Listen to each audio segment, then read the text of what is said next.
정부 셧다운 해결과 디폴트 차단을 위한 정치권의 협상이 타결 조짐을 보이고 있습니다. 정부 셧다운과 디폴트가 경제에 미치는 영향보다 주택 거품이 더 심각한 문제라는 의견이 나왔습니다. 북극 항로를 이용해 유류비를 절감하고 있는 항공사가 항공료는 오히려 인상한 것으로 나타났습니다. 범죄 감소에도 불구하고 여전히 뉴욕은 안전하지 않은 도시로 나타났습니다. 최근 무면허족이 증가하는 이유는 SNS의 영향이라는 조사가 나왔습니다. 이상은 이 시각 주요 뉴스입니다. 여러분 안녕하십니까? KBN 뉴스입니다. 미 연방정부 셧다운 해소와 국가 디폴트 차단을 위한 정치권의 협상이 타결 조짐을 보이고 있습니다. 협상의 걸림돌이던 공화당 하원이 자체적으로 관련 법안을 처리한다는 계획이어서 금명간 돌파구가 마련될 것으로 보입니다. 주성훈 기자가 보도합니다. 셧다운 보름째이자 정부 디폴트 예고 시점을 이틀 앞둔 오늘 공화당 하원 지도부는 잠정 예산안 및 국가부채 단기 증액안을 전체 회의에 상정해 표결을 진행할 계획이라고 밝혔습니다. 이 방안은 내년 1월 15일까지 연방정부 지출을 승인해 셧다운을 중단하는 동시에 내년 2월 7일까지 한시적으로 국가부채 상한을 높이는 것이 주 골자입니다.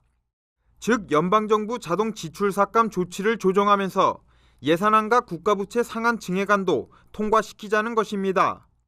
또한 합의안에는 건강보험 개혁안에 일부 변화를 주고 의료기기에 부과되는 세금을 2년간 보류하자는 계획도 포함된 것으로 알려졌습니다.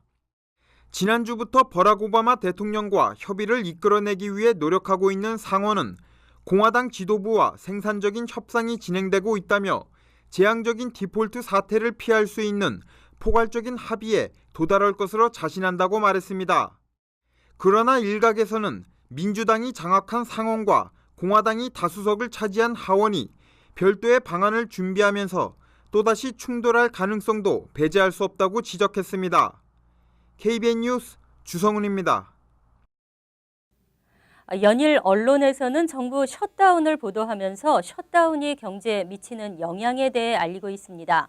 경기 불황의 어두운 그림자에 정부 셧다운까지 더해져 서민들은 걱정입니다. 하지만 정부 셧다운이 경제에 미치는 영향이나 미 정부가 디폴트 사태에 빠질 가능성은 그리 크지 않은 것으로 나타났습니다. 이보다는 주택 거품이나 불평등이 더 심각한 문제라는 의견이 나왔습니다.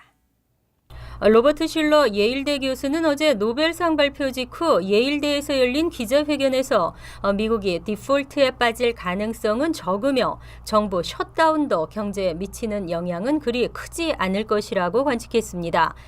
그는 만약 디폴트에 빠진다 해도 하루 정도에 그칠 것이며 더 길어진다 해도 정부의 현 위기 상황을 너무 심각하게 볼 필요가 없다고 말했습니다. 실러 교수는 오히려 주택 거품이나 불평등이 더 심각한 문제라고 지적하면서 주택시장 붕괴로 세계 금융 위기가 촉발했던 지난 2008에서 2009년을 예로 들었습니다. 그는 미국의 주요 대도시 주택 가격이 지난해 12%나 상승했으며 중국과 브라질, 인도, 호주, 노르웨이, 벨기에 등에서도 비슷한 가격 상승이 목격되고 있다고 우려했습니다. 연방준비제도의 경기 부양책과 투자 분위기 심화가 부동산 거품을 양산한 원인이라고 지적했습니다. 아울러 그는 불평등 문제가 더 악화되기 전에 부유세를 높이는 등 비상계획을 실행해야 한다고도 촉구했습니다.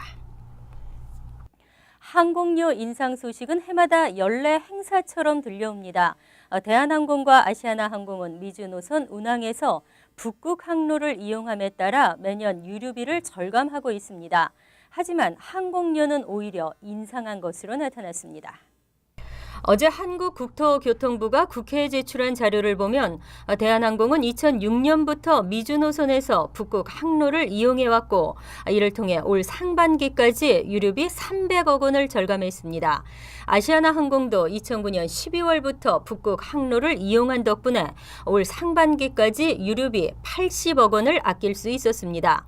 북극 항로를 이용하면 앵커리지와 캄차카를 통과하는 기존의 항공료보다 편당 비행시간 시간을 30분가량 단축할 수 있습니다. 대한항공은 인천발 미주 노선 11개 중 뉴욕을 비롯한 5개 노선에서 북극 항로를 이용하고 있으며 아시아나항공 역시 뉴욕과 시카고 노선에서 북극 항로를 이용하고 있습니다. 이처럼 항공사들은 북극 항로를 이용해 비용을 절감하고 있지만 항공 요금은 인상했습니다. 대한항공은 2006년 인천에서 뉴욕 기준 평균 요금으로 204만 원을 받았지만 2009년에는 225만 원으로 2010년에는 236만 원으로 꾸준히 인상했습니다. 아시아나항공도 인천에서 뉴욕 요선을 2009년 225만 원에서 2010년 236만 원으로 올렸습니다.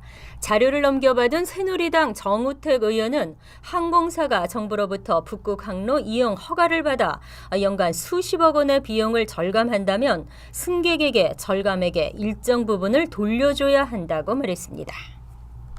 한국의 경도 서도소리가 뉴욕 브로드웨이 뮤지컬 스타일로 새롭게 창극으로 각색돼 뉴저지에서 초연됩니다. 창소리서당 김창숙 원장이 창극의 주연을 맡아 한국 고유의 전통소리와 연기를 선보일 예정인데요. 금홍기 기자가 취재했습니다. 한국의 창을 뮤지컬 스타일로 각색해 온 가족이 함께 볼 수 있는 공연이 뉴저지에서 펼쳐질 예정입니다. 한국 경서도 소리 김창숙의 테마가 있는 공연이란 주제로 열리는 이번 공연은 비보이와 서양 음악 등을 곁들인 현대적인 요소와 한국 국악이 만나 이루는 조화를 잘 표현한 작품을 선보일 계획입니다.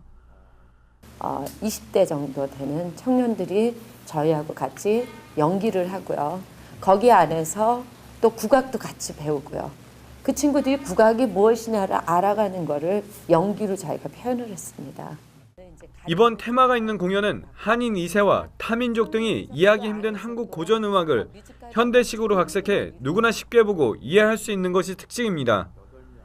지역마다 경기 소리가 뭐고 이북 소리가 뭐고 남도 소리 이렇게 구분을 해서 제가 소리를 합니다. 예를 들면 경기 소리다 그러면 흔히 이제 날 좀 보소 날 좀 보소 이렇게 노래를 한다든가.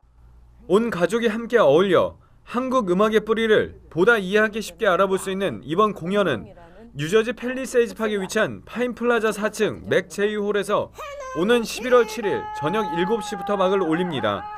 KBN 뉴스 금홍기입니다. 미국에서 가장 안전한 도시는 어디일까요? 노스캐롤라이나주에 있는 캐리인 것으로 나타났습니다. 반면 최악의 범죄 도시는 시카고가 차지했는데요. 그렇다면 뉴욕시는 어떨까요? 여전히 안전하지 않은 도시라는 악명을 벗어버리지 못한 것으로 나타났습니다. 뉴욕시는 한때 미국 범죄의 대명사로 여겨졌던 곳입니다. 하지만 최근에는 기록적인 범죄율 감소를 나타내고 있습니다. 그럼에도 불구하고 여전히 범죄가 많은 안전하지 않은 도시라는 불명예를 안았습니다. 연방수사국이 어제 발표한 도시별 범죄율 연례 조사에서 뉴욕시는 범죄 발생률이 가장 적은 도시 순위에서 전국 269곳 가운데 273위를 차지했습니다. 가장 범죄 발생률이 많은 도시로는 시카고가 꼴찌인 279위를 차지했고 필라델피아와 뉴올리언스도 하위권이었습니다. 범죄 발생이 적은 도시 1위는 지난 2012년 살인사건이 단 한 건도 발생하지 않은 캐리가 차지했습니다. 이번 조사는 인구 10만 명 이상 미국 도시 279개를 대상으로 살인과 성폭행, 폭력과 절도, 강도 등 각종 범죄 발생 건수를 인구 비례로 나누는 방식으로 이루어졌습니다. 일리노이주의 네퍼빌과 콜로라도주의 센테니얼은 각각 2위와 3위를 차지했습니다.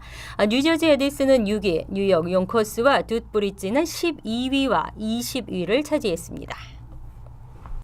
상상할 수 없는 첨단 기기와 정보망이 거미줄처럼 얽혀져 있죠. 개인정보 유출의 우려는 우리가 상상하는 것 이상이라는 의혹이 제기됐는데요. 무성한 의혹과 논란 속에는 바로 우리가 있습니다.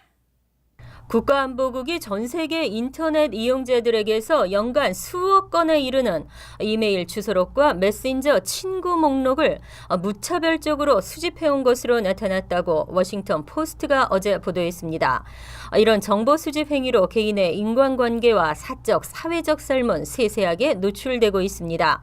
워싱턴 포스트가 입수 공개한 자료에 따르면 국가안보국은 야후 메일과 구글의 G메일, 마이크로소프트의 한메일 등 주요 업체들의 이메일 서비스에서 방대한 주소록 정보를 통째로 뽑아냈습니다.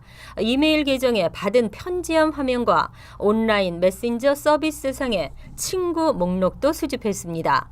일례로 지난해 특정일 하루 동안 국가안보국은 야후에서 44만 4,743건, 한메일 10만 5,068건, 페이스북 8만 2,857건, G메일 3만 3,697건, 그리고 기타 서비스에서 2만 2,881건의 주소록을 수집했습니다.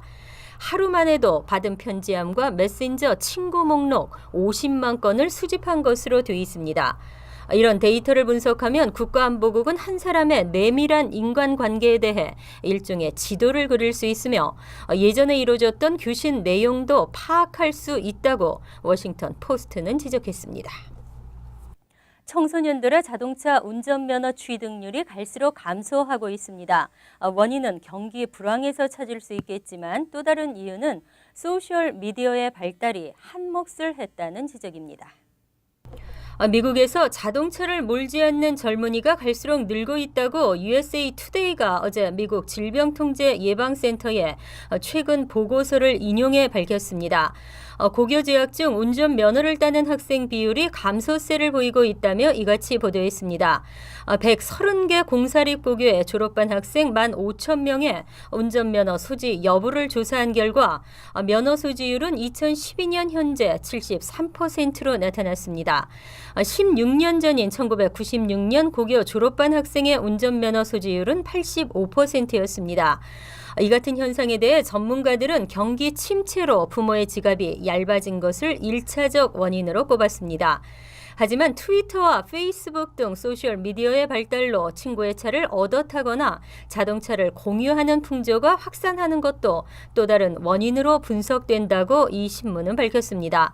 미시건대가 자동차 면허가 없는 39세 이하 618명에게 면허를 따지 않는 이유를 묻는 온라인 설문조사에서 다른 사람의 자동차를 이용할 수 있기 때문이라는 응답률이 18에서 19세 이하는 40.4%, 20대는 24.8%로 나타났습니다. 이상으로 KBN 뉴스를 마칩니다. KBN과 함께 즐거운 저녁 되시기 바랍니다.